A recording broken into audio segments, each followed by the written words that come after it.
Ассалаумағалейкум құрметті достар, Ерлан Қабатай YouTube арнасы. Құрметті достар, бүгін міне Алматы қаласында өздеріңіз жастар жағы жақсы білетін тиктокер, вайнер Әли бауырымды бүгін көріп қалдым. Ассалаумағалейкум, Тошкот.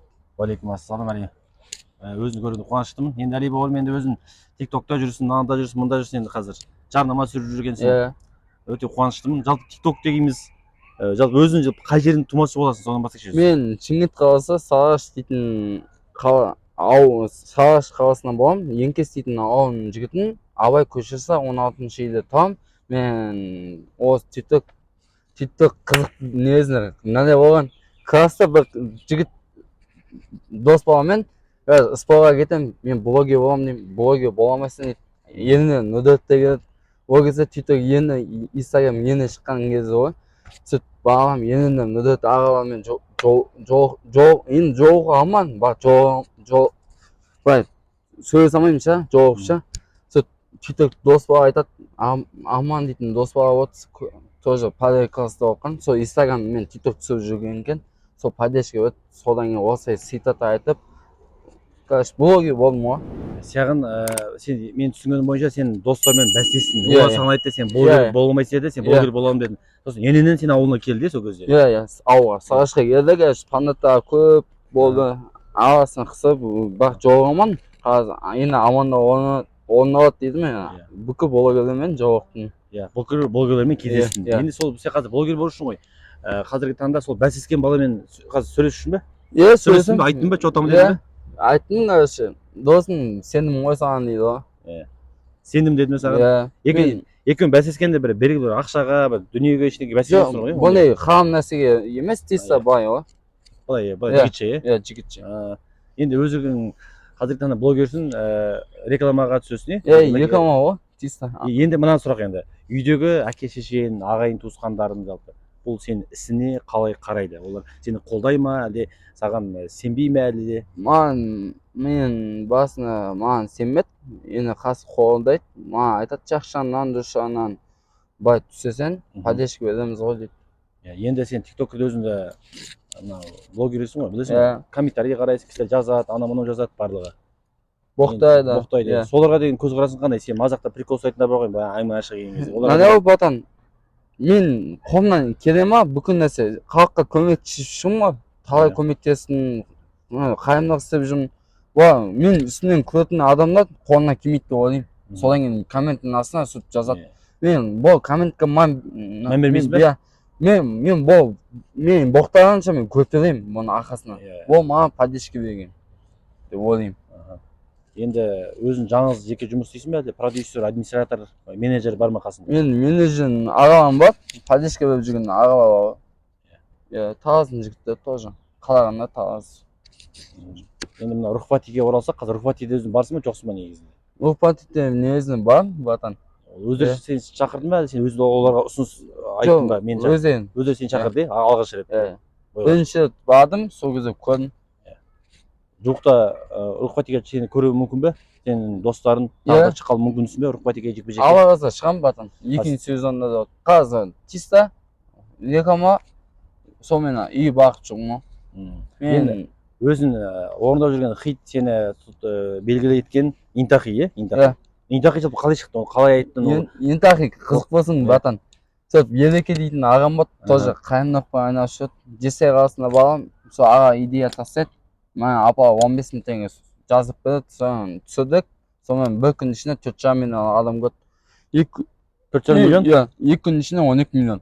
Сол ағаның арқасынан. тиктокта ма? Аты кім? Ағаның есімі кім? Елеке. Елеке, сізге көп рахмет. Сіздің арқаңызда Әли бауырымыз танымалдығы одан сайын артқан екен. Соны айта бер, айта бер. Сөйтіп бардым, Жесайда түсірдім, концерт бердім 4 ауылға. Мырзакент, Жесайдың өзіне там 2 ауылға бердім ғой.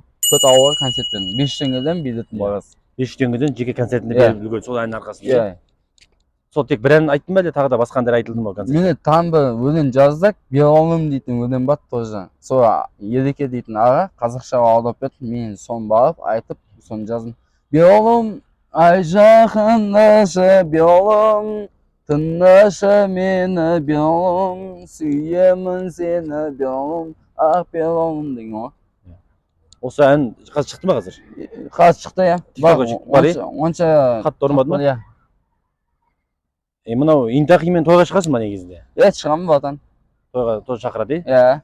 Ашым, мен о цитата сон Интахи сон. Вот міне цитата деп өзің тура айтып қалдың.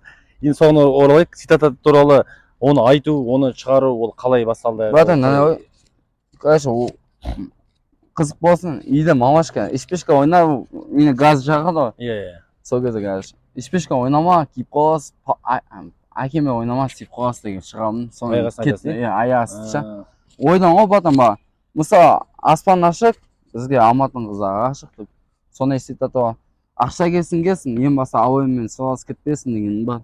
Ертең мысалы сен қайтыс болсаң, сен тауыптың қызы емес, осы бауырын алып шығады, соңып бағана деген. Кейін анай жігіттер көрген қыздары гүлбегенше, үйдегі ана гүлбесенеш деген сөзім бар. Яғни жігіттер көрген қызға гүл бергенше, үйдегі ана гүл бер деп, иә. Соны ойлайсың. Кітап оқисың ба жалпы? Қандай кітаптар оқымайсың? Шынымды айтшы, кітап оқисың ба? Мен кітап оқу қол тимей ме? Чисто мен осы өнер саласы болатын. Енді ала алсам, мықты блогер болсам, Қазақстан бүкіл балдар үйіне көмектесейін ба деген мақсат не? Мақсатым. Бұйырса сен әри подписчигі көп, оқырманы көп, мықты патолог блогер болған кезде барша балалар үйіне көмектесем дейді. Мен бірінші ниетім анам қажыққа ғой. Телефон шықтай берсін, дауыс естімейді ол, тұра берсін. Қанша уақыт болды? Енді мынау сен көптеген жерде сәлемдеме жіберіп жатасың. Анаған сәлем, мынаған сәлем. Ол жағы қалай? Оны қалай сен? Конечно, маған көрген адамдар келеді, сәлемдеме жолдап берші. Конечно, боқтамаймын. Ақшам боқтамаймын, бірінің үстіне мазақ қылмаймын. Чисто туған күн, ана мынау ассалаумағалейкум деп жолдап беремін. Оның бағасы 5000 теңге тұрады менде. Құрметті достар, міне тыңдап алыңыздар. Әлиге егер сіздер сәлем жолдау, құттықтау, туған жерге сәлем болса, Әли бауырымыздың көмекшілеріне шығып 5000 теңге Каспийіне жібересіздер. Сосын Әли сіздерге сәлемдеме жібереді. Мен анау егер қатасынан 5000 теңге шығып қалса, оны ақша қызықпай мен берген ала беремін. 5 теңге, 1000 теңге мен үшін мынау ғой.